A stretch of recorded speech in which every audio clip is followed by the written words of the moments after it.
My name is Terra. I'm sitting in my car, my hands still shaking, after walking out of a cafe where I finally faced my family for the first time in 4 years. That conversation was intense, an emotional storm where I said everything I had buried for so long. Looking back on it now, I can see how much I've endured and how far I've come to reach this moment.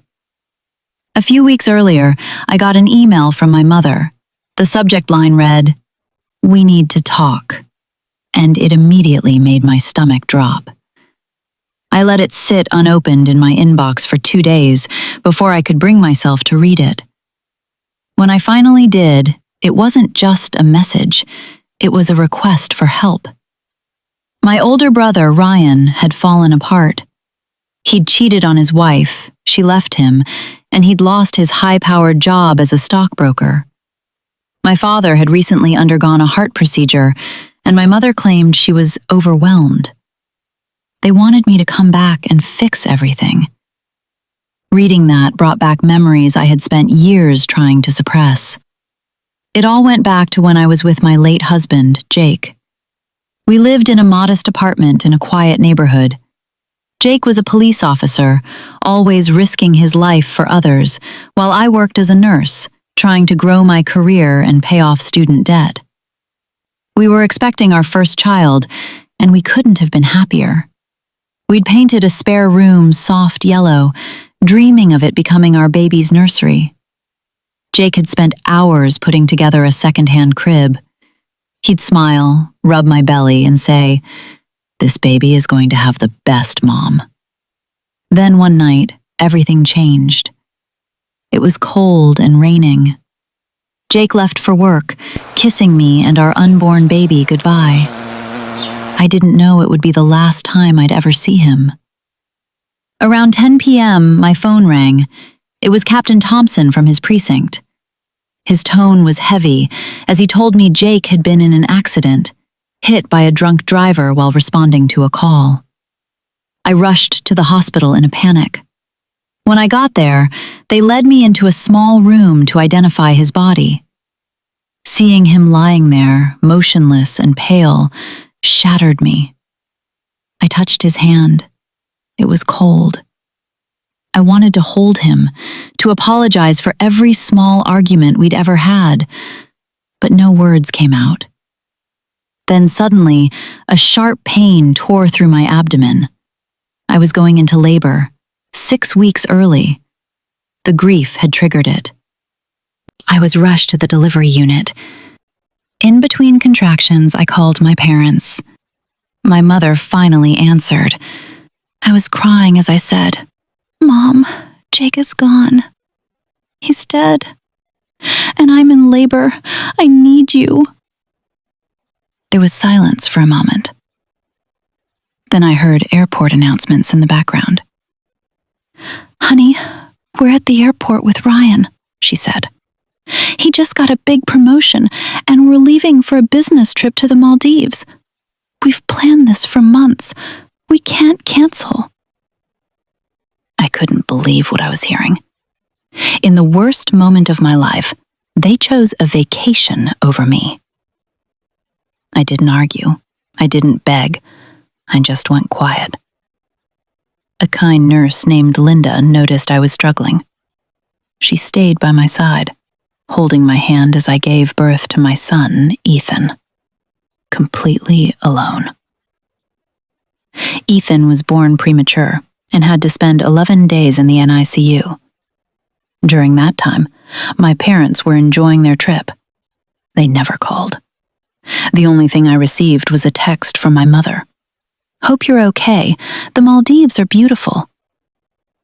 I took a screenshot of that message. I didn't fully understand why at the time, but deep down I knew I might need it one day. Jake's funeral was heartbreaking. His fellow officers attended in full uniform, and the church was filled with people whose lives he had touched. But my family didn't show up. They were still on their trip, and they didn't even try to come back. After that, I stopped responding to them. The pain and anger were too much. I poured everything into raising Ethan and rebuilding my life. Jake's insurance helped me pay off my loans and put a down payment on a small house. Along the way, I found support in unexpected places.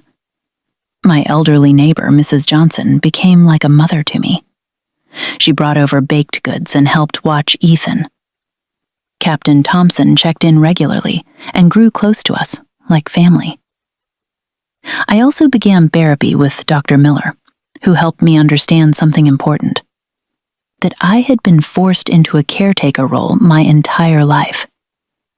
I had always been the one holding everything together, especially after my mother's back injury. I sacrificed my time, my career, and countless opportunities to take care of them. And when I needed them most, they weren't there. 4 years later, I sat across from them in that cafe.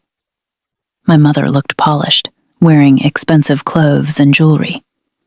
My father seemed older and worn down. Ryan looked drained, thinner than before. My mother spoke first. "We've tried to reach you for years, Terra. You shut us out. We don't understand what we did wrong." I didn't answer immediately. Instead, I reached into my bag and pulled out a folder. "Let me show you," I said calmly. I placed a printed message in front of them, one where my mother had asked me for help during her injury. "I dropped everything for you," I said. "I reduced my work hours, lost income, and gave up opportunities." Then I showed them the message from the Maldives. "You chose a vacation over me while my husband had just died and I was in labor." My father tried to brush it off, saying it was in the past, but I cut him off. "Trauma doesn't expire," I said firmly. Ryan spoke quietly, apologizing. I could see the guilt in his face, but it didn't change anything. "An apology is a start," I told him, "but it doesn't undo your choices. You all chose comfort over my survival." My mother began to cry, but for once, I didn't feel the urge to comfort her. I had done that my entire life, and she had failed me when it mattered most. I stood up, gathered my papers, and said, "I gave everything to this family. I sacrificed my time, my energy, my life. And now there's nothing left for people who only remember me when they need something." Then I walked away. Sitting in my car afterward, I felt something unexpected. Relief. I had finally drawn a line, and I knew it was the right choice. 2 weeks later, a handwritten letter from my mother arrived. It was filled with excuses, but no real apology. I folded it and put it away. I didn't need it. That Christmas, Ethan and I stayed home.